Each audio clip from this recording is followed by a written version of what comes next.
నా ఇష్టం, నా కోరిక ఎప్పుడూ సగటు మనిషిగా ఉండటమే. తన పని తను చేసుకుంటూ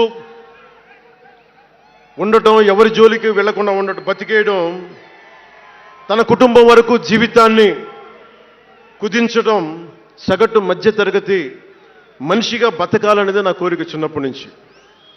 మా నాన్న కోరిక ఏంటంటే, నేను ఇంటర్ చదువుతున్నప్పుడు, అరే నేను డిగ్రీ చదవలేకపోయి, నువ్వు డిగ్రీ చదివి కనీసం నువ్వు ఎస్ఐగా సెలెక్ట్ అయితే నువ్వు కనీసం డిఎస్పీ కంటే కొంచెం పై ర్యాంక్లో నువ్వు రిటైర్ అవుతారు అని చెప్పాడు మా నాన్న.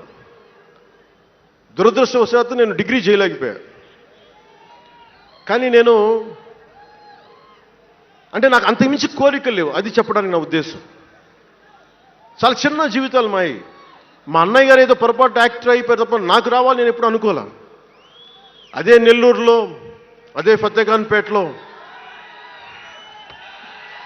చిన్న ఇంట్లో ఇంకొక మామిడి మొక్క ఉంటే బాగుంటుంది అనుకున్న కోరిక తప్ప కోట్లు సంపాదించాలి, పేరు రావాలని ఎప్పుడు ఆశించాల.